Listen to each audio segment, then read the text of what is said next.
பிரியமானவர்களே, ஆண்டவராகிய இயேசுவின் நாமத்தினாலே உங்களை வாழ்த்துகிறேன். விசேஷமாக இந்த நாளில் ஆண்டவருடைய வார்த்தையை நாம் தியானிக்க போகிறோம். ஜூலை மாதத்திற்காக நான் ஜெபித்து கொண்டிருந்த பொழுது ஆண்டவர் திட்டமும் தெளிவுமாய் பேசின ஒரு காரியம், இந்த மாதத்திலே தேவன் காரியங்களை நேரிட பண்ண போகிறார். ஆகையினாலே இந்த நேரிட பண்ணுதல் என்பதை குறித்து நாம் புரிந்து கொண்டு தேவன் காரியங்களை நேரிட பண்ணுவதற்கு நாம் ஆயத்தப்பட வேண்டியது அவசியமாய் இருக்கிறது. 1ஆம் தேதி செய்தியிலே இதை குறித்து உங்களோடு பகிர்ந்து கொண்டேன். ஒரு சில குறிப்புகளை நாம் பார்த்தோம். நேரிட பண்ணுதல், அதாவது வேதத்தில் நாம் பார்க்கும் பொழுது அநேகருடைய வாழ்க்கையிலே தேவன் அற்புதமாக அவர்கள் வாழ்க்கையில் இடைப்பட்டதை நாம் பார்க்கிறோம். அற்புதம் என்று சொல்லும் பொழுது இதை எப்படி நம்ம சொல்லலாம்னா, இந்த மாதத்தின் வாக்குத்தத்தம் சொல்லுகிறபடியாக நீதிமொழிகள் 22:2, ஐஸ்வர்யவானும் சரித்திரனும் ஒருவரை ஒருவர் சந்திக்கிறார்கள், அவர்கள் அனைவரையும் உண்டாக்கினவர் கர்த்தர். அதாவது ஆண்டவர் தரித்திரன் என்று சொல்லும்போது தேவையில் இருக்கிற ஒரு நபரை குறிக்கிறார். ஐஸ்வர்யவான் என்று சொல்லும்போது தேவன் ஒரு ஆசீர்வாதத்தை அந்த நபரிடத்தில் வைத்திருக்கிறார். அந்த தேவையில் இருக்கிற மனிதரையும் அந்த தேவையை சந்தித்து தீர்வு செய்யக்கூடிய காரியத்தையும் இணைக்கிற ஒரு தேவனாக இருக்கிறார். வேதம் சொல்கிறது, இருவரையும் உண்டாக்கினவர் கர்த்தர். அப்போ அந்த சந்திப்பை தேவன் உண்டாக்கி வைக்கிறார். அதுக்கு நிறைய உதாரணங்களை வேதத்தில் நாம் பார்க்கிறோம். ரூத் தற்செயலாக அவள் போன அந்த கதிர்களை பொறுக்குகிற வயல் நிலம் போவாசுக்கு சொந்தமாக இருந்தது. கர்த்தர் நேரிட பண்ணினார் அப்படின்னு பார்க்கணும். அது மாதிரி ஈசாக்குக்கு ஆபிரகாமின் மூத்த ஊழியக்காரன் பெண் பார்க்க சென்ற பொழுது தேவன் அந்த காரியத்தை நேர் வழியாய் நடத்தி அவர் அதை நேரிட பண்ணினார். இப்படி வேதத்தில் நிறைய உதாரணங்களை நம்ம பார்க்க முடியும். உலகத்தில் சொல்லுவாங்க, லக்கி, நீங்கள் உங்களுக்கு லக்கில் கிடச்சிச்சு அப்படின்னு சொல்லுவாங்க. பாருங்க, ஒரு கிறிஸ்தவன் நன்றாய் புரிந்து கொள்ள வேண்டிய காரியம், கிறிஸ்தவ வாழ்க்கையில் லக்கி என்கிற வார்த்தைக்கு இடமே கிடையாது. அதிர்ஷ்டம்னு சொல்லுவாங்க தமிழில். இவங்களுக்கு ரொம்ப லக்கு, அவங்களுக்கு ரொம்ப அதிர்ஷ்டம், நீங்கள் பெரிய லக்கி அப்படின்னு சொல்லிட்டு, லக்கு என்கிற வார்த்தையே முதலாவது ஒரு தவறான வார்த்தை. வேதத்தை விசுவாசிக்கிற தேவ பிள்ளைகள் புரிந்து கொள்ள வேண்டிய காரியம். லக் என்கிற வார்த்தையும் ஃபேட் என்றால் விதி, என்ன பண்ணுறது, இப்படி தான் இருக்குது. இந்த ரெண்டு காரியங்களும் வேதத்தின்படி தேவ பிள்ளைகள் அவர்கள் அதை மனதிலே வைத்து கொள்ளக்கூடாது, ஏற்றுக்கொள்ளக்கூடாது, வாயை திறந்து சொல்லக்கூடாது. ஏன்னா லக் என்கிற வார்த்தை லக்கியா என்கிற ஒரு வார்த்தையிலிருந்து வருது. லக்கியா என்றால் யாருன்னா, அது கிரேக்க தேவதைகளில் இந்த அதிர்ஷ்டத்துக்கான தேவதையின் பேர். ஸோ ஒவ்வொரு முறையும் அந்த லக்குன்னு சொல்லும்போது, பெஸ்ட் ஆஃப் லக்கு இப்படியெல்லாம் சொல்லும்போது அது உண்மையாலுமே அந்நிய தேவர்களின் நாமங்களை உச்சரிக்கிறது தான். ஆகையினால் அதை தவிர்க்க வேணும். அதுபோல் ஃபேட் என்ன பண்ணுறது, இதுதான் விதி. பாருங்க, அப்படி கிடையாது. ஆண்டவர் சொல்கிறாரு, நான் உன்னையும் தேவ திட்டத்தில் நான் வைத்திருக்கிற அந்த ஆசீர்வாதத்தையும் சந்திக்க பண்ணுவேன். இது என்னுடைய செயல். கர்த்தர் தான் காரியங்களை நேரிட பண்ண முடியும். அங்கே ரூத்துக்கு ஒன்றும் லக்கு கிடைக்கல. தேவன் அதை தம்முடைய அநாதி திட்டத்தில் அழகாக திட்டம் பண்ணி அந்த காரியங்களை கைகூடி வர பண்ணினார் பாருங்க. ஆகையினால இது ஒரு மனிதனுடைய வாழ்க்கையில் எப்போ இது மாதிரி தேவ செயல்கள் நேரிடுகிறது என்று சொல்லும்போது பார்த்தால், தேவ தயவு அந்த மனுஷன் வாழ்க்கையில் இறங்கும் போது தான் இது நடக்குது. இதை நம்ம யதார்த்தமாக புதிராக அப்படியே திடீர்னெல்லாம் நடக்கிறது இல்லை. தேவ தயவு ஒரு மனிதனுடைய வாழ்க்கையில் வருகிறது.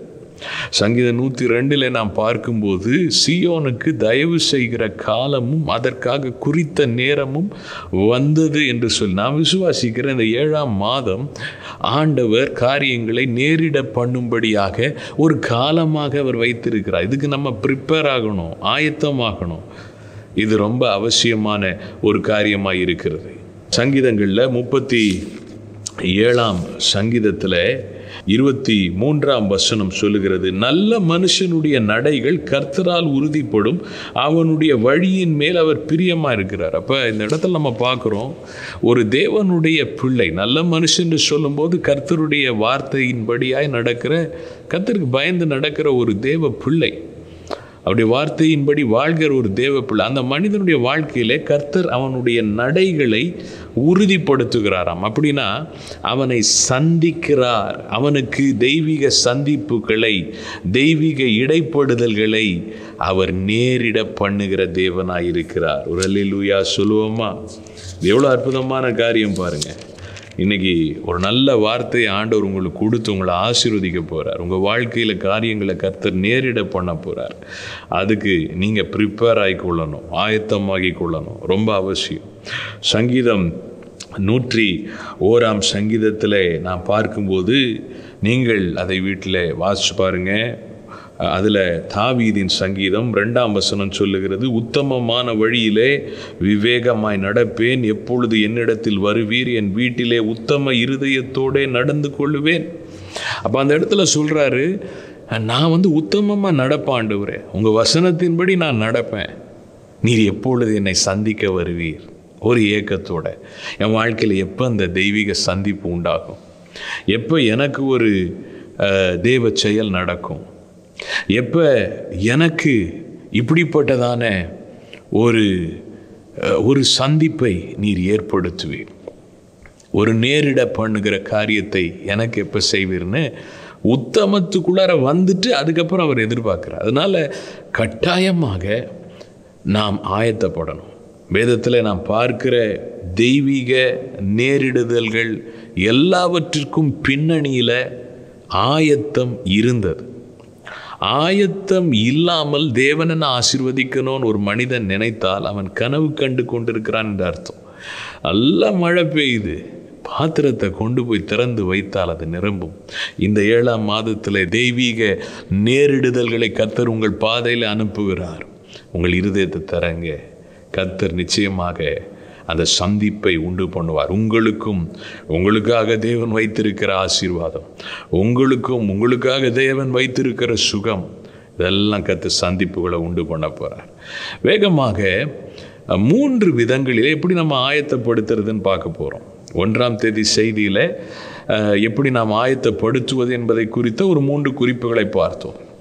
இன்றைக்கு தொடர்ச்சியாக எப்படி நாம் தெய்வீக சந்திப்புகளை அல்லது காரியங்களை கர்த்தர் நம் வாழ்க்கையில் கைகூடி வர பண்ண வேண்டும் என்றால், நேரிட பண்ண வேண்டும் என்றால் எப்படி நாம் ஆயத்தப்படுவது? முதலாவது, நாம் கர்த்தருக்கு ஆயத்தத்தோடு காத்திருக்கிறவர்களாய் இருக்க வேண்டும். இந்த காத்திருக்குதல் என்பது ரொம்ப முக்கியம். பாருங்க, யோபுவின் புஸ்தகத்தில் 14ஆம் அதிகாரத்தில் 14ஆம் வசனத்தை நான் வாசிக்க விரும்புகிறேன். யோபு வாழ்க்கையில் அவன் பலவிதமான சூழ்நிலைகளில் கடந்து போகிறான். ஆரம்பம் நல்ல ஆசீர்வாதமாக செழிப்பாய் அவன் இருந்த காலங்கள் இருந்தது. ஆனால் அவனுக்கு சில சோதனைகள் வந்தது. அந்த சோதனைகளில் பயங்கரமான இழப்புகள். அவனுடைய சொத்துக்களை இழக்கிறான், அவனுடைய பிள்ளைகளை இழக்கிறான், அவனுடைய சரீர சுகத்தை இழக்கிறான். அப்போ இவ்வளோ கஷ்டங்கள் வழியாக அவன் கடந்து போகிறான். சிநேகிதர்களெல்லாம் அவனை தூற்றுகிறார்கள். பாருங்கள், இது எவ்வளோ கஷ்டமாக இருக்கும். அப்போ அந்த பாதையில் போய் கடைசியில் பார்த்தீங்கன்னா 42ஆம் அதிகாரத்தில் ஆண்டவர் அவனை சந்திக்கிறார், அவனோடு பேசுகிறாரு, அவன் சிறையிருப்பெல்லாம் திருப்புறாரு, அவனுக்கு ரெட்டிப்பான, அவன் இழந்ததை விட 2 மடங்கு ஆசீர்வாதம் கொடுக்குறாரு. அவனுடைய சொந்தக்காரர்கள் எல்லாம் அவனுக்கு பொன்னையும் அவனுக்கு விலையேறப்பெற்ற காரியங்களையும் வெகுமதிகள் கொடுத்து அவனுக்கு ஆறுதல் சொன்னார்கள். அவனுடைய பிள்ளைகள் அந்த தேசத்திலேயே மிகவும் அழகானவர்களாக பிறந்தார்கள் என்றெல்லாம் சொல்லுது. இது எப்படிங்க? எப்படி இவ்வளோ கஷ்டத்தில் போனவன் வாழ்க்கையில் இப்படி ஒரு திடீர் திருப்பம் எப்படி நடந்தது? அதுதான் தேவன் அந்த நன்மைகளை அவனுக்கு நேரிட பண்ணினார். இதெல்லாம் யதார்த்தமாலாம் நடக்கவே முடியாது. இவ்வளோ கஷ்டத்தில் போய் ஒரு மனிதன் அதோட அவன் வாழ்க்கை முடிஞ்சு கல்லறைக்கு போய் புல்லு முளைச்சி அவனுடைய கதை மறக்கப்பட்டிருக்க வேண்டும். ஆனால் கர்த்தர் மீண்டும் அவனை எழுப்பி இவ்வளோ செய்கிறார்னா அதுதான் கர்த்தர் அவன் வாழ்க்கையிலே காரியங்களை நேரிட பண்ணினார். ரகசியம் என்ன? அங்கே யோபு 14:14 சொல்லுகிறது, மனுஷன் செத்த பின் பிழைப்பானோ? எனக்கு மாறுதல் எப்பொழுது வரும் என்று எனக்கு குறிக்கப்பட்ட போராட்டத்தின் நாளெல்லாம் நான் காத்திருக்கிறேன்.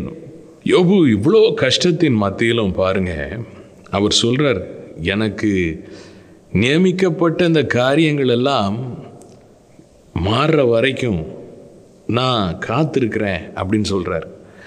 அதில் என்ன நம்ம புரிஞ்சுக்கிறோம்? அவருக்குள்ள விசுவாசம் இருந்தது. அவ்வளோ கஷ்டத்திலும் அவருடைய மனைவியே சொல்கிறா, நீர் வாழ்க்கையை முடித்துக்கொள்ளும்னு சொல்கிறா, தேவனை தூஷித்து ஜீவனை விடணும். ஆனால் அவருக்குள்ள ஒரு விசுவாசம் இருந்தது. கர்த்தர் நிச்சயமாக வருவார், ஆண்டவர் நிச்சயமாக என்னை சந்திப்பார். நான் ஆண்டவர் மேலே விசுவாசத்தோடு நான் காத்திருக்கிறேன். நிறைய நேரத்தில் இந்த நேரிட பண்ணுதல் என்கிற காரியத்தை குறித்து யோசிக்கும்போது பொதுவாக என்ன நினச்சிக்கிறாங்க, இது என்னமோ திடீர்னு நேற்று பேஞ்ச மழையில் முளைச்ச காளா மாதிரி ஏதோ ஒன்று நடக்கும்னு. அப்படி கிடையாது.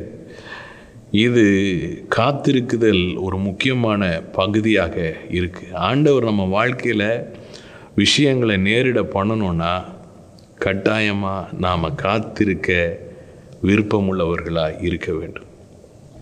இந்த உலகத்தில் எல்லாமே வேகமாக நடக்கணும். எல்லாத்துலேயும் ஒரு உலகம் அவசரமாக ஓடு, வேகமாக செய்யணும், சீக்கிரமாக செய்யணும், சீக்கிரமாக காரியங்களை நாம் எல்லாமே இன்ஸ்டன்ட்டு தான். சாப்பாடாக இருக்கட்டும், பணக்காரன் ஆகிறது கூட இன்ஸ்டன்ட் ஆகணும். இது மாதிரி உலகத்தில் ஆண்டவர் சொல்கிறாரு, நான் உன் வாழ்க்கையில் காரியங்களை நேரிட செய்யணுன்னா அது இன்ஸ்டண்ட்டாக கிடையாது, அது குறுக்கு வழிகள் கிடையாது, அது திடீரென்று அல்ல. அந்த காத்திருக்கிற ஒரு பாதை வழியாக நீ கடந்து செல்ல வேண்டும் என்று ஆண்டவர் சொல்கிறார். அந்த காத்திருக்கிறதுல நம்ம நம்பிக்கையோடு காத்திருக்கணும். எப்போ நம்மளால் காத்திருக்க முடியும்? ஒரு மனுஷன் எப்போ காத்திருக்க முடியும்? யோபு 23:14 சொல்லுகிறது, எனக்கு குறித்திருக்கிறதை அவர் நிறைவேற்றுவார். அப்போ இந்த இடத்துல பார்க்குறோம், தேவன் என்ன குறித்து ஒரு திட்டத்தை வச்சிருக்கிறாரு அப்படின்றத ஒரு மனிதன் அறிந்து ஒரு தேவ பிள்ளை விசுவாசிக்கும் போது தான் எவ்வளோ கஷ்டம் வந்தாலும் எவ்வளோ பாடு வந்தாலும் நான் காத்திருப்பேன், ஆண்டவர் செய்வார், அந்த விசுவாசம் இருக்கும் பாருங்க. இல்லைன்னா சொல்லுவாங்க தமிழில், சுடு தண்ணியில் காலில் ஊற்றிட்டா மாதிரி அப்படின்னு சொல்லிட்டு. அப்படின்னா என்னென்னா, ஒரு காத்திருக்கிறதுக்கு மனுஷனுக்கு மனசு இல்லாமல் காத்திருக்க அவசியமில்லை, காத்திருக்க நேரமில்லை. எல்லாத்தையும் தடாபுடான்னு செஞ்சு ஏதாவது ஒன்று செஞ்சு முடிங்க, ஏதாவது ஒன்று பண்ணி முடிங்க. ஏதாவது பண்ணி முடித்தா ஏதாவதாக தான் இருக்கும். தேவன் செயல்பட நாம் பார்க்க வேண்டும் என்றால், தேவனுடைய நேரிடுதல்களை நாம் பார்க்க வேண்டும் என்றால் கட்டாயமாக நாம் காத்திருக்கணும். தேவ திட்டம் உங்களை குறித்த ஒரு திட்டத்தை ஆண்டவர் வச்சிருக்கிறார். ஐயா, ஒவ்வொரு காரியமாக ஆண்டவர் செய்வார். யோபு பொறுமையோடு இருந்தார். கர்த்தர் ஒரு நாள் அந்த பாடுகளின் மத்தியில் நேரிட பண்ணினார். ஏசாயா 64:4, தேவனே உமக்கு காத்திருக்கிறவர்களுக்கு நீர் செய்பவைகளை நீரே அல்லாமல் உலக தோற்றம் முதற்கொண்டு ஒருவரும் கேட்டதும் இல்லை, செவியால் உணர்ந்ததும் இல்லை, அவைகளை கண்டதும் இல்லை. அப்போ ஆண்டவர் எனக்காக ஒரு திட்டத்தை வைத்திருக்கிறார் என்பதை அறிந்திருக்கும் போது நாம் காத்திருக்க முடியும். காத்திருக்கிறவர்களுக்கு ஆண்டவர் செய்கிறது எப்படி பாருங்க, ரொம்ப ஆச்சரியமாக இருக்குமா. ஆனால் காத்திருக்கிறது ஒரு சாதாரண விஷயம் கிடையாது. அதில் நிறைய சூழ்நிலைகள் வரும். யோபுக்கு எவ்வளோ கஷ்டங்கள் வந்துச்சு பாருங்க. இன்றைக்கு அப்படிப்பட்ட ஒரு பாதை வழியாக நீங்கள் கடந்து போய் கொண்டிருக்கலாம். 2 கொரிந்தியரில் பவுல் தன்னுடைய வாழ்க்கையில் அந்த பிரயாசங்களை பற்றியெல்லாம் எழுதுகிறார். ஆண்டவர் ஒரு திட்டத்தை வைத்திருக்கிறார். ஆனால் அந்த பாதை பார்த்தீங்கன்னா ஒரு டஃப் ஜேர்னி. எப்பயுமே ஆண்டவர் வைத்திருக்கிற அந்த பாதை பார்த்தீங்கன்னா வாசல் குறுகின வாசல், அதே போல் பாதையும் அது குறுகின பாதை. ஆனால் முடிவு பார்த்தீங்கன்னா மகிமையாக இருக்கும். உலகத்தின் பாதை பிசாசு வச்சிருக்கிறது எப்படின்னா வாசல் அகண்ட வாசல், அது பரந்த பாதை, முடிவோ அது இருளும் பற்கடிப்புமாக இருக்கும். அதனால் பவுல் வாழ்க்கையில் எவ்வளோ பாடுகள்.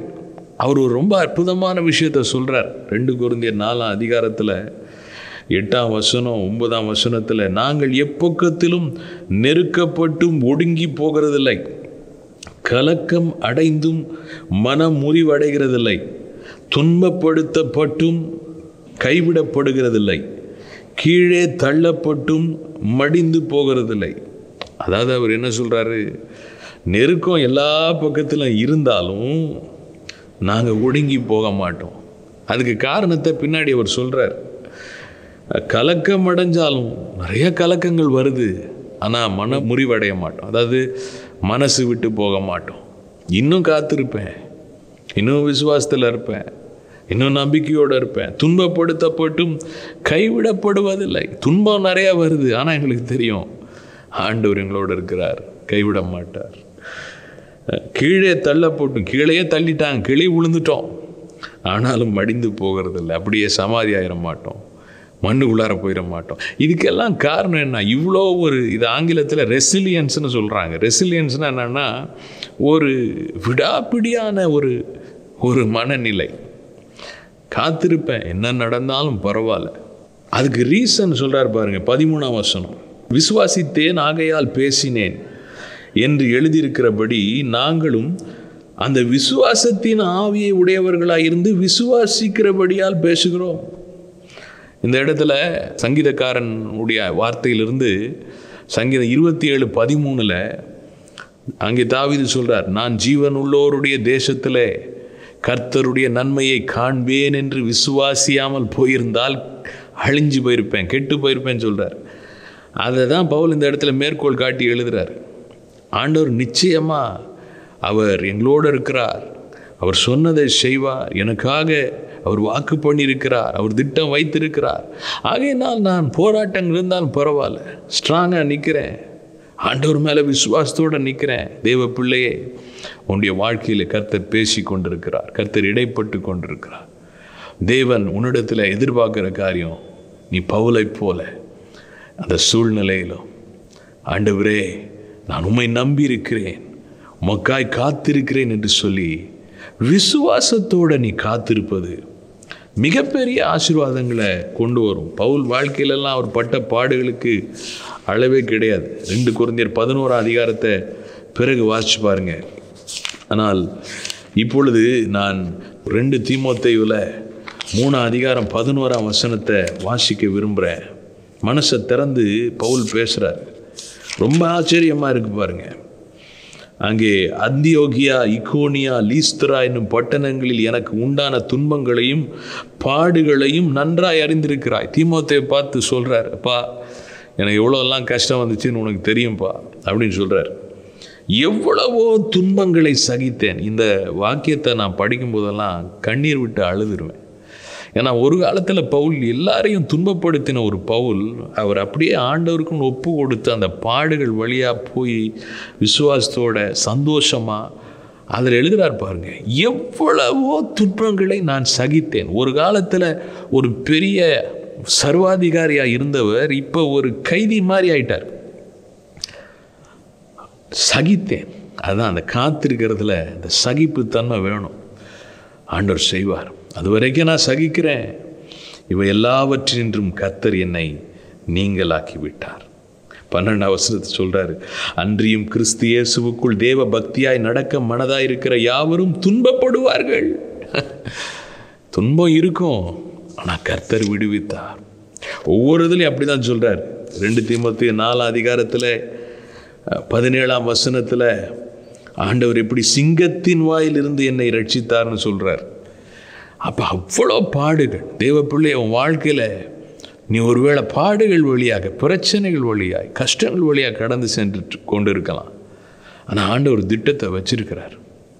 விசுவாசி, தொடர்ந்து ஆண்டவர் மேலே இருக்கிற விசுவாசத்தில் ஸ்ட்ராங்காக இருங்க, நம்பிக்கையில் உறுதியாக இருங்க, பொறுமையாக சகித்து கர்த்தர் செய்வார்னு சொல்லிட்டு யோபு ஒரு சகிக்கிறதற்கு சிறந்த முன்மாதிரின்னு யாக்கோபு எழுதுகிறார் 5ஆம் அதிகாரத்தில்.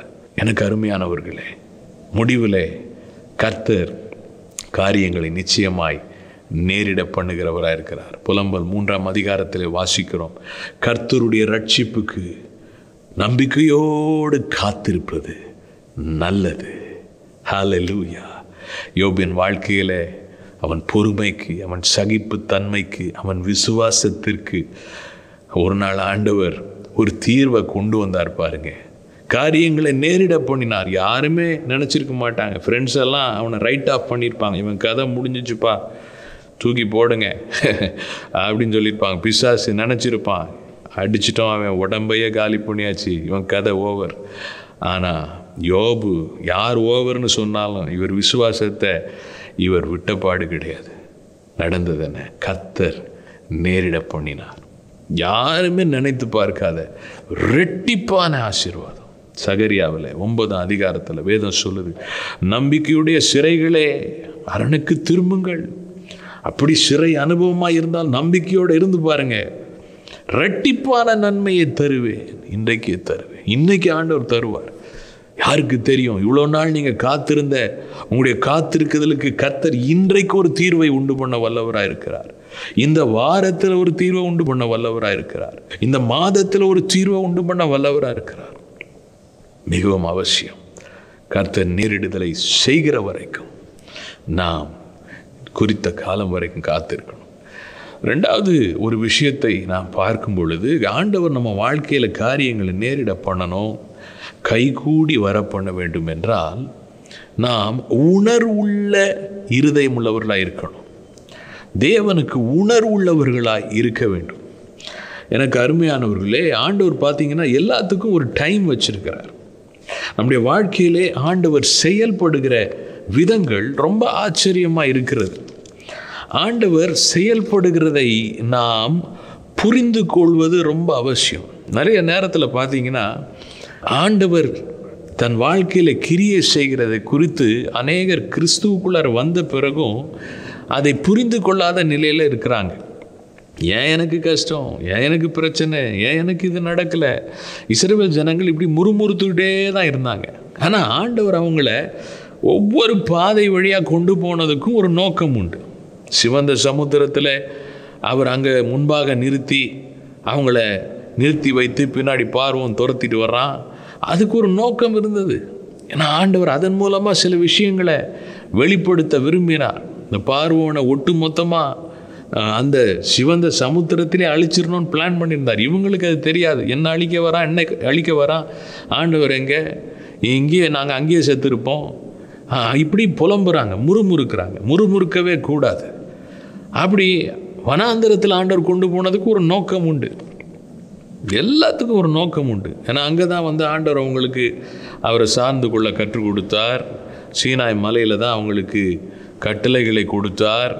நிறைய காரியங்களை ஆண்டவர் நோக்கத்தோடு தான் செஞ்சார். எல்லாத்தையுமே நம்ம வாழ்க்கையை பொறுத்த வரைக்கும் நோக்கம் இல்லாமல் தேவன் தம் பிள்ளைகளை எந்த ஒரு சூழ்நிலைக்குள்ளும் கொண்டு போவதில்லை.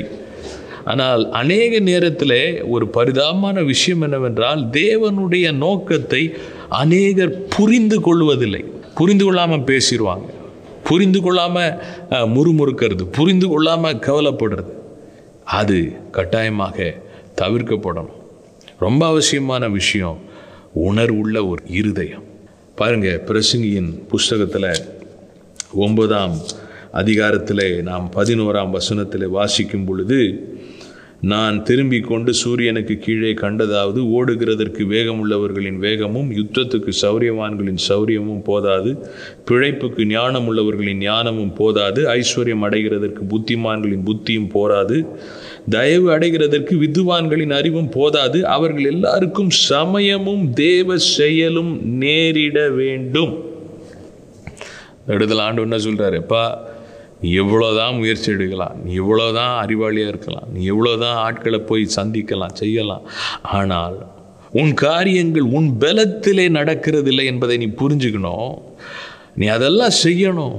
ஆனால் நான் அந்த நேரத்தில் என்ன காரியங்களை வைத்திருக்கிறேன், உன்னோடு நான் என்ன இடைப்பட விரும்புகிறேன். ஒருவேளை நீ உன்னை தாழ்த்தணும், அந்த நேரத்தில் நான் உணர்த்தி கொண்டிருக்கலாம். ஒருவேளை நீ உன்னை பரிசுத்தமாக்கி கொள்ளணும்னு உணர்த்தி கொண்டிருக்கலாம்.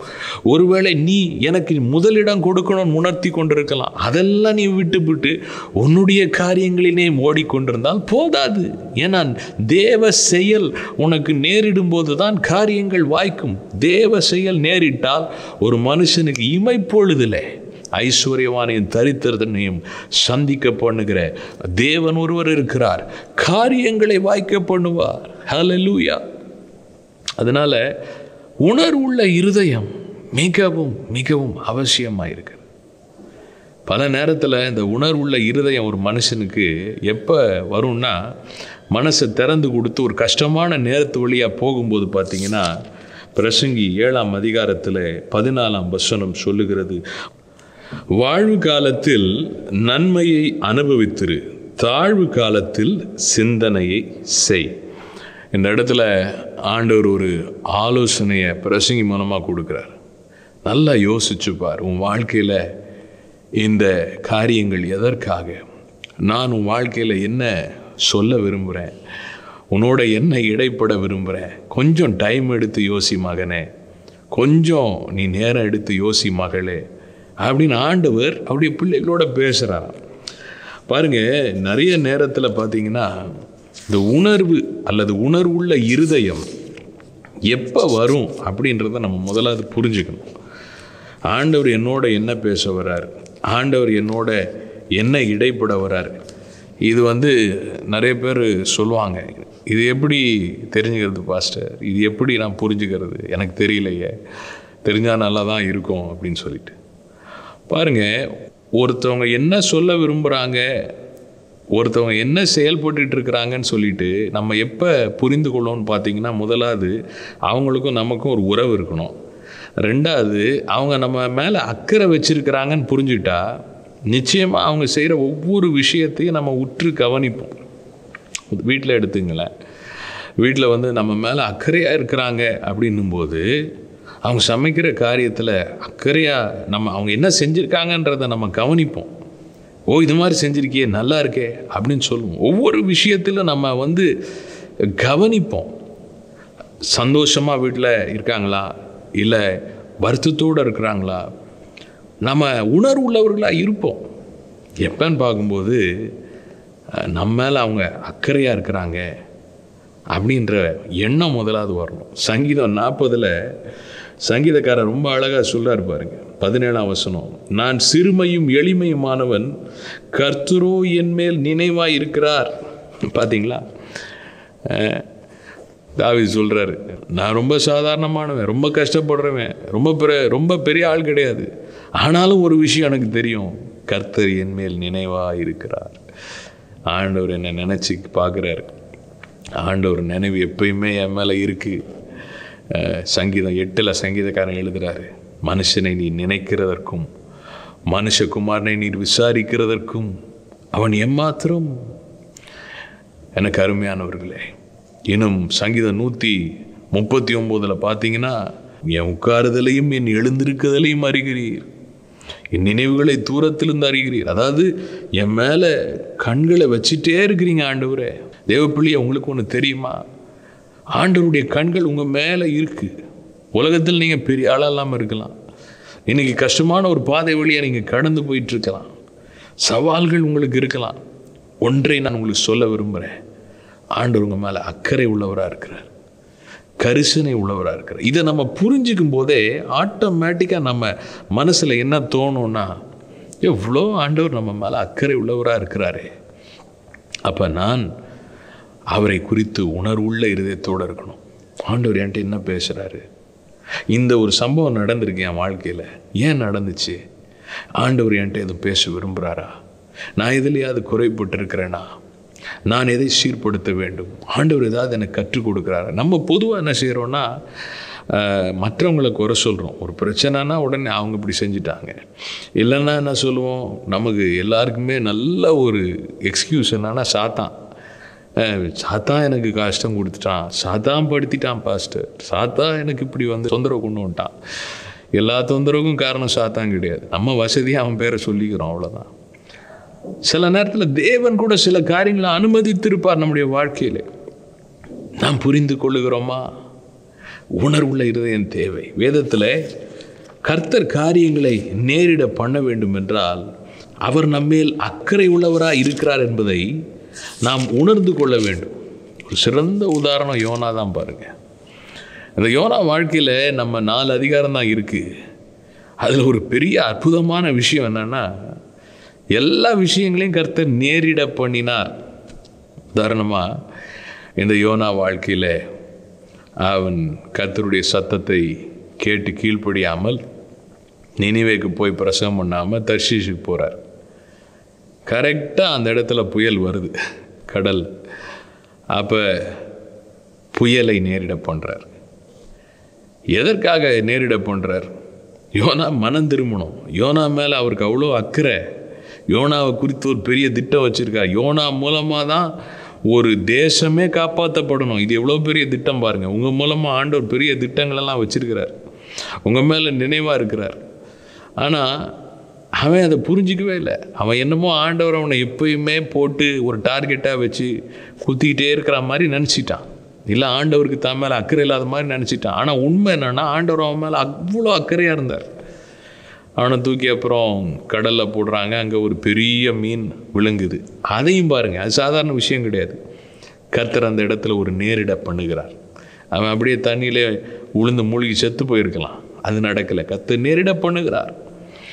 அப்புறம் அந்த மீன் வயிற்றில் போகும்போது தான் அவனுக்கு உணர்வு வருது, ஆண்டவருடைய நல்ல மனசை, அவருடைய கிருபையை இப்படி நம்ம இழந்து போய் நிற்கிறோமே அப்படின்னு அவன் ஒரு ஜெபம் பண்ணுறான் பாருங்க. யோனா 2:7, என் ஆத்துமா என்னில் தொய்ந்து போகையில் கர்த்தரை நினைத்தேன். அப்போ தான் அவனுக்கு நினைவு வருது ஆண்டவரை பற்றி. ஆண்டவர் அக்கறை உள்ளவர், நம்மளை அவர் தான் காப்பாற்றிருக்காரு அப்படின்னு. அது வரைக்கும் அவன் ஊழியக்காரனாக இருந்தாலும் அவன் நினைக்கவில்லை. பாருங்க, அப்போ இவ்வளோ பெரிய பாடம் நமக்கு பாருங்க. நம்ம நினச்சி பார்க்கணும், ஆண்டவர் நம்மளை நினச்சி பார்க்குறான்றதை நம்ம நினச்சி பார்க்கணும். அதுக்கப்புறம் மனம் திரும்புகிறான். அப்போ அந்த மீன் கொண்டு வந்து கரையில் போடுகிறது. அதுவும் பெரிய அற்புதம். ஏன்னா அது ஜீரணமாகாமல் எப்படி அவன் வெளியில் வந்தான்? தேவ சந்திப்பு, தேவ நடத்துதல், நேரிட பண்ணுகிறார். அப்புறம் போய் இவன் பிரசங்கம் பண்ணுறான். பிரசங்கம் பண்ண உடனே எல்லாரும் மனம் திரும்புகிறாங்க. இவ்வளோ பெரிய சந்தோஷம் இல்லை? அவன் சந்தோஷப்பட்டிருக்கணும். நான் பிரசங்கம் பண்ணி ஆண்டவர் என்னை பயன்படுத்தி இத்தனை பேரை காப்பாற்றினீங்களே, என் மேலே அக்கறை உள்ளவராக இருக்கிறவர், இத்தனை பேர் மேலே அக்கறை உள்ளவராக இருக்கிறீரே. இவனுக்கு அந்த மனசு இல்லை. இவன் மேலே அக்கறை உள்ளவராக கடவுள் இருக்கிறாரு, மற்றவங்க மேலே அக்கறை உள்ளவராக இருக்காரா இருக்கக்கூடாது அப்படி நினச்சிட்டான். அடுத்தது அங்கே ஒரு ஆமணக்கு செடியை மரமாய் முளைக்க பண்ணுறாரு. அவனுக்கு நல்ல நிழல். அது ஒரு தேவன் நேரிட பண்ணுகிற காரியம். அடுத்த நாளே பார்த்தீங்கன்னா ஒரு புழு வந்து அதெல்லாம் அரிச்சு போட்டுருது. வெயில் சுள்ளுன்னு அடிக்குது, பயங்கரமான உஷ்ண காற்று. கர்த்தர் நேரிட பண்ணுகிறார். இவனுக்கு ஒரே கோபம். பார்த்தீங்களா ஆண்டவரே, என் மேலே எங்கே அக்கறையாக இருக்கிறீங்கன்னு. அப்போ தான் ஆண்டவர் பேசுகிறேங்க, பாருப்பா, உன் மேலே இவ்வளோ அக்கறையாக இருக்கிறேன், ஆனால் அதே போல் இத்தனை ஜனங்கள் மேலே நான் அக்கறையாக இருக்கிறேன். என் மனசை புரிஞ்சுப்பியா? புரிஞ்சுக்க மாட்டியா? உன்னை கொண்டு இவ்வளோ பெரிய காரியத்தை நான் செஞ்சுருக்கிறேனே. நல்லா புரிஞ்சுக்கணும். நம்ம வாழ்க்கையில் தேவன் காரியங்களை நேரிட பண்ண வேண்டும் என்றால் நாம் உணர்வுள்ள இருதயம் உள்ளவர்களாக இருக்கணும். இல்லைன்னா அந்த யோனா மாதிரி தான். என்ன, ஆண்டவர் நமக்கு முன்னாடியே செயல்பட்டு இருப்பார், நம்ம வாழ்க்கையிலே செயல்பட்டு இருப்பார். நம்ம கண்ணுக்கு எதிராகவே கர்த்தருடைய கிரியைகள் நடந்துட்டுருக்கோம். நாம் கண்டுக்காமல் என்ன செய்வோம்? இன்னும் ஆண்டவர் செய்யலை, இன்னும் ஏன் எனக்கு நடக்கலை, இன்னும் ஏன் எனக்கு இந்த பிரச்சனை, எவ்வளோ நாள் இந்த பிரச்சனை. அப்போ நம்முடைய கண்கள் திறக்கப்பட வேண்டும். அதனால தான் எசேக்கியேல் 36 அதிகாரத்தில் ஆண்டவர் சொல்றாரு, கல்லான இருதயத்தை எடுத்து போட்டு, உன் மாம்சத்திலிருந்து எடுத்து போட்டு சதையான இருதயத்தை தருவேன். ரொம்ப முக்கியம்.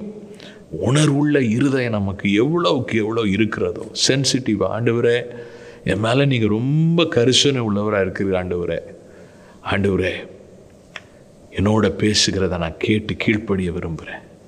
சும்மா காரணங்களை சொல்லி, குறை சொல்லி, முறுமுறுத்து நான் காலத்தை ஓட்டாத படிக்கு உணர்வுள்ள இருதயத்தை பெற்றுக்கொள்ள விரும்புகிறேன் அப்படின்னு சொல்லும்போது கர்த்தர் நேரிட பண்ணுவார். அற்புதமான விஷயம். மூன்றாவதாக ஒரு காரியம் உண்டு. தேவனை நாம் கனம் பண்ணுகிறவர்களாய் மாறும்போது கர்த்தர் காரியங்களை நேரிட பண்ணுவார். வேதத்தில் சிறந்த உதாரணம் தாவீது. இந்த தாவீது வாழ்க்கையை பார்த்தீங்கன்னா நிறைய விஷயம் அவனுடைய வாழ்க்கையில் கர்த்தர் நேரிட பண்ணினார் என்பதை நாம் பார்க்கிறோம். சில உதாரணங்களை சொல்லணும்னா பார்த்தீங்கன்னா, அவன் அந்த கோலியாத்துக்கு விரோதமாக சண்டை போட போகிறான். அந்த நேரத்தில் ஒரு மெய்ப்பன், கோலியாத் ஒரு பெரிய ராட்சதன் மாத்திரனால ஒரு பெரிய அனுபவம் பெற்ற யுத்த வீரன். ஆனால் அவன் முழுசும் அந்த யுத்த வஸ்திரம் தரித்திருக்கிறான். எந்த ஒரு காரியமும் துளைக்க முடியாது. ஆனால் தாவீது அந்த கவனில் கல்லை வச்சு எறிகிறான் பாருங்க. கல் 5 கல்லை எடுத்தான். ஆனால் முதல் கல்லே அவன் நெத்தியில், அந்த இடம் மாத்திரம்தான் திறந்துருந்துச்சு, அதை அடித்து அந்த கோலியாத்தை அவன் வீழ்த்துகிறான். இதை நம்ம என்ன சொல்கிறது? இது மனித முயற்சியினால் நடந்துச்சுன்னு சொல்ல முடியுமா? அவ்வளோ பெரிய ஒரு 9 அடிக்கு மேலே உயரம் உள்ள ஒரு ராட்சதனுக்கு முன்னாடி ஒரு மனுஷன் நிற்கும்போது, ஒரு வாலிபன் நிற்கும்போது எப்படி இருக்கும் பாருங்க. அதுவும் ஆடு மேய்க்கிறவன் தான், அவன் பெரிய யுத்த வீரன் கிடையாது. பயம் இருந்திருக்கும். ஆனால் எதுவுமே இல்லை. அவன் எளிதாக வெற்றி பெறுகிறான். இதற்கு காரணம் என்ன? தேவன் அவன் வாழ்க்கையில் நேரிட பண்ணினார். ஆண்டவரே அந்த வெற்றியை அவனுக்கு கொடுக்குறார். நான் விசுவாசிக்கிறேன், ஒரு தூதன் அந்த கல்லை கொண்டு போய் கோலியாத்தை வீழ்த்து நான் விசுவாசிக்கிறேன். 2 சாமுவேல் 5 அதிகாரத்தில் தாவீது ராஜாவாய் மாறின பின்பு யுத்தத்திற்கு பெலிஸ்தர்களோட போகும்போது ஆண்டவர்கிட்ட விசாரிக்கிறேன், ஆண்டவரே நான் போகலாமா? அப்போ ஆண்டவர் சொல்ல, நீ போ, ஆனால் முசுக்கட்டை செடியில் அங்கே அந்த இடத்துல ஃபுல்லாக முசுக்கட்டை செடி இருக்கும், அங்கே நீங்கள் ஒளிஞ்சிட்ருங்க, அதில் ஒரு இறைச்சலை நீங்கள் கேட்பீங்க, அப்போ நான் உங்களுக்கு முன்னாடி போகிறேன்னு அர்த்தம். அந்த நேரத்தில் நீங்கள் போனீங்கன்னா ஜெயிச்சிருவீங்கன்னு. அதே மாதிரி பாருங்கள், இதெல்லாம் நம்ம விஞ்ஞானத்தினால விளக்க முடியாத விஷயங்கள். தேவன் நேரிட பண்ணும்போது உங்கள் மூளை அறிவுக்கு அப்பாற்பட்ட விஷயங்கள் உங்கள் வாழ்க்கையில் நடக்கும். எனக்கு அருமையான தேவ பிள்ளைகளே, அப்போ அதே மாதிரி அவன் போய் காத்திருக்கும் போது அவன் சேனைகளும் காத்திருக்கிறாங்க. முசுக்கட்டை செடிகளின் நடுவில் ஒரு இறைச்சல், காற்றடிச்சா அப்படியே ஜன்னு சத்தம் கேட்கும் இல்லையா? அந்த சத்தம் கேட்குது. உடனே ஏறி போகும்போது பெரிய வெற்றி. பாகால் பெராசீம் எதிரிகள் தண்ணீர் முறிந்தோடுகிறது போல முறிந்தோட செய்கிறார். தேவ பிள்ளைகளே, இவ்வளோ பெரிய வெற்றியை, தேவனுடைய நேரிடுதல்களை எப்படி தாவீதுக்கு ஆண்டவர் கொடுத்தார்? ஒரு காரணம், அவனுக்குள்ளார தேவனை கனம் பண்ணுகிற ஒரு இருதயம் இருந்தது. அப்போஸ்தலர் நடவடிக்கைகளில் 13ஆம் அதிகாரத்தை பார்க்கும் பொழுது 22ஆம் வசனம் 2வது பகுதி சொல்லுது, ஈசாயின் குமாரனாகிய தாவீதை என் இருதயத்திற்கு ஏற்றவனாக கண்டேன், எனக்கு சித்தமானவைகளை எல்லாம் அவன் செய்வான் என்று அவனை குறித்து சாட்சியும் கொடுத்தார். பாருங்க, சவுலை ஆண்டவர் தள்ளினார்னு அதற்கு முந்தைய வாக்கியம் சொல்லுது.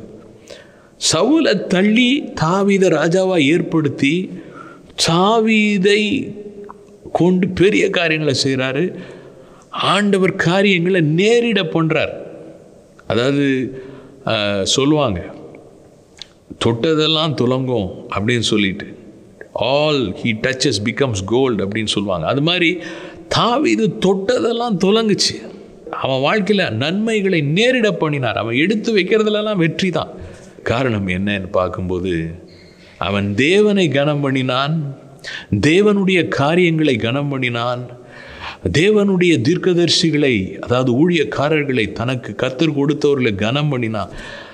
எல்லா விஷயங்களிலையும் அவன் தேவ காரியங்களுக்கு அடுத்த மட்டிலே அவன் மிகவும் கனப்படுத்துகிறவனாக இருந்தான். நான் சவுல் பார்த்தீங்கன்னா, அவன் தேவனை கனவீனப்படுத்தினான். சாமுவேல் தீர்க்கதரிசியை கனவீனப்படுத்தினான், பலி செலுத்துகிற காரியத்தில் கனவீனப்படுத்தினான். அப்போ நம்ம வாழ்க்கை நம்ம புரிஞ்சுக்கணும், ஆண்டவர் நம்ம வாழ்க்கையில் காரியங்களை நேரிட பண்ணணும்னா கர்த்தரை நாம் கனம் பண்ணுகிறவர்களாக இருக்கணும். ஆண்டவரை நம்ம முதலிடத்தில் வைத்து செயல்படணும். கர்த்தருடைய காரியங்களிலே, அதாவது வேதத்தை வாசிக்கிறது, ஜெபிக்கிறது, ஆண்டவருக்கு முதல் பகுதியை கொடுக்கிறது, ஆண்டவருக்கு கொடுக்கிற நேரங்களை கொடுக்கிறது. பாருங்க, எல்லா விஷயங்களிலும் நாம் அவரை எப்படி மதிக்கிறோன்றதுல தான் நம்ம ஆசீர்வாதம் இருக்குது. கர்த்தருடைய ஊழியக்காரர்களை கனம் பண்ணணும். இந்த விஷயங்கள் மிகவும் அவசியமானது. ஆண்டவர் சொல்கிறாரு, என் இருதயத்துக்கு அவன் ஏற்றவன், காரணம் எனக்கு விருப்பமானதை செய்வான். அவன் தன்னையே திருப்திப்படுத்திக்கிட்டு தான் சந்தோஷத்தை நினச்சி பார்த்துட்டு அதை செய்ய மாட்டான். எனக்கு எது சந்தோஷம் கொடுக்கும்? ஒருத்தவங்களை நம்ம மதிக்கிறோன்னா அவங்க சந்தோஷத்தை முக்கியப்படுத்துகிறோம். மதிக்கலைன்னா நான் நினைக்கிறேன் செஞ்சுட்டு போகிறேன், செஞ்சுட்டே போயிட்டுருப்போம் இல்லைங்களா? அதுதான் ரொம்ப முக்கியம். கர்த்தரை கனம் பண்ணணும். கர்த்தருடைய காரியங்களை, தேவ பிள்ளையே, கர்த்தரை நீ கனம் பண்ணுகிறாயா? ஆண்டவருக்கு நீங்கள் நேரம் கொடுக்குறீங்களா? ஆண்டவருடைய காரியங்களில் எப்படி நீங்கள் முதலிடம் கொடுக்குறீங்களா? கர்த்தர் உங்களுக்கு மேலாக வைத்திருக்கிற ஆவிக்குரிய அதிகாரங்களுக்கு கனம் கொடுக்குறீங்களா? இவைகள் மிகவும் மிகவும் முக்கியமானவைகள். தாவீது வாழ்க்கையில் நாம் பார்க்கிறோம், அவன் எதிரிகள் கூட அவனோட சமாதானமாக வந்தாங்க. சவுலுடைய போர் தளபதி அப்னேர் என்கிறவன், அந்த அப்னேர் பார்த்தீங்கன்னா தாவீதுக்கு சேவை செய்ய வந்து விட்டான். அதுதான் ஆசீர்வாதம். அப்போ உங்களுடைய சத்துருக்களும் உங்களோட சமாதானமாகும்படி செய்வார். நான் ஜெபிக்கிறேன், இந்த காரியங்களை உங்களை ஆயத்தப்படுத்தி கொள்ளுங்க. கர்த்தர் உங்கள் வாழ்க்கையில் இந்த மாதத்தில் ஐஸ்வர்யவானும் தரித்திரனும் ஒருவரை ஒருவர் சந்திக்கிறார்கள், அவர்களை இருவரையும் உண்டாக்கினவர் கர்த்தர் என்கிற வார்த்தையின்படி உங்கள் நடைகளை கர்த்தர் உறுதிப்படுத்துவார். உங்கள் காரியங்களை கைகூடி வரப்பண்ணுவார். ஆகையினால காத்திருக்கிற காரியங்களில் கர்த்தர் மேலே விசுவாசத்தோட, நம்பிக்கையோட காத்துருங்க, பொறுமையோட காத்துருங்க, சகிப்புத்தன்மையோட காத்துருங்க, உணர்வுள்ள இருதயத்தோட இருங்க. ஆண்டவரே, என் கூட என்ன பேசுறீங்க, நான் அதை செய்ய விரும்புகிறேன். அதான் உணர்வுள்ள இருதயம். கர்த்தருடைய காரியங்களில் கனம் பண்ணுகிறவர்களாக இருங்க. தேவன் நேரிட பண்ணுவார். எங்களை நேசிக்கிற அன்பின் பிதாவே, இந்த நாளிலே உம்முடைய சமூகத்தில் வந்து உம்முடைய பிரசன்னத்தை பெற்று உம்முடைய வார்த்தைகளை கேட்ட உம்முடைய பிள்ளைகளுக்காக நான் ஜெபிக்கிறேன். இயேசு கிறிஸ்து என்னும் இணையற்ற நாமத்தினால அவருடைய வாழ்க்கையிலே இன்றைக்கு கேட்ட உம்முடைய வார்த்தைகள் பலனாய் இறங்கி இருக்கிறதற்காக நன்றி. காத்திருக்கிற காரியங்களிலே மனமடிவாகாத ஒரு பலனை, தைரியத்தை, விசுவாசத்தை, நம்பிக்கையை, பொறுமையை தருவீராக. ஆண்டவரே, நீர் அந்தந்த சூழ்நிலைகளில் ஆவியானவர் என்ன உணர்த்துகிறீரோ அதை புரிந்து கொண்டு ஆண்டவரே அதன்படியாய் செயல்படுகிற ஒரு கிருபையை இன்றைக்கு உடைய பிள்ளைகளுக்கு தருவீராக. இதுவரைக்கும் புரிந்து கொள்ள முடியாமல் இருந்த எல்லா குழப்பத்தின் கிரியைகளும் சிந்தையை விட்டு அகன்று போகட்டும் இயேசுவின் நாமத்தில். உடைய பிள்ளைகள் மேல நீர் கரிசனை உள்ளவராயிருக்கிறீர். கர்த்தரோ என் மேல் நினைவா இருக்கிறார். நான் சிறுமையும் எளிமையுமானவன், கர்த்தரோ என் மேல் நினைவா இருக்கிறார். அந்த உணர்வுள்ள இருதயத்தில் நீர் காரியங்களை பேசுகிறவர் அப்பா. உம்முடைய காரியங்களில் உமக்கடுத்த விஷயங்களிலே அதிகமாய் தாவீதை போல கனம் பண்ணுகிறவர்களாய் இருக்க கிருபை தாரும் ஆண்டவரே. தங்கள் மனதிலே கனம் பண்ணுகிறவர்களாய் இருக்க, செயல்களினால் கனம் பண்ணுகிறவர்களாய் இருக்க, தங்களுடைய நேரத்தை ஒதுக்கி உம்முடைய காரியங்களுக்காக தங்களுடைய பொருளாதாரம், தங்களுடைய தாளந்துகளை கொடுத்து உம்மை கனம் பண்ணும் போது இந்த 3 காரியங்களின் விளைவாக நீர் காரியங்களை நேரிட பண்ணுகிறவர். உம்முடைய பிள்ளைகளுக்கு சுகத்தை நேரிட பண்ணும், ஆரோக்கியத்தை நேரிட பண்ணும், வாழ்வில் காரியங்களில் வெற்றியை நேரிட பண்ணும் ஆண்டவரே. போராட்டங்களில் ஒரு சமாதானத்தை நேரிட பண்ணும் ஆண்டவரே. தேவைகளின் மத்தியிலே நன்மைகளை நேரிட பண்ணுவீராக. ஆசீர்வதியும் அப்பா. செய்கிறதற்காக நன்றி. இந்த மாதத்தில் குறிப்பாக பள்ளி முடித்து கல்லூரி படிப்புகளுக்காக கடந்து செல்ல காத்திருக்கிற பிள்ளைகளுக்கு உம்முடைய சித்தத்தின்படியாய் காரியங்களை நேரிட பண்ணுவீராக. எதிர்கால காரியங்களை குறித்து காத்திருக்கிற ஒவ்வொருவருக்கும் காரியங்களை நேரிட பண்ணுவீராக. எங்களுக்கு எங்கள் சொந்த பலத்தினால் வருகிற காரியங்கள் வேண்டாம், நீர் கொடுக்கிறது தான் சிறந்தது. இதை மாத்திரமுடைய பிள்ளைகள் பெற்றுக்கொள்ள கிருபை தாரும் அப்பா. எங்கள் ஜெபம் கேட்கிறதற்காய் நன்றி, இயேசுவின் நாமத்தில் ஆமென். கர்த்தர் உன்னை ஆசீர்வதித்து உன்னை காக்க கடவர். கர்த்தர் தம்முடைய முகத்தை உன்மேல் பிரகாசிக்க பண்ணி கிருபையாயிருக்க கடவர். கர்த்தர் தம்முடைய முகத்தை உன்மேல் பிரசன்னமாக்கி உனக்கு சமாதானத்தை கட்டளையிட கடவர். ஆமென். சேர்ந்து சொல்லுவோம். என் ஆத்துமாவே கர்த்தரை ஸ்தோத்திரி, என் முழு உள்ளமே அவருடைய பரிசுத்த நாமத்தை ஸ்தோத்திரி.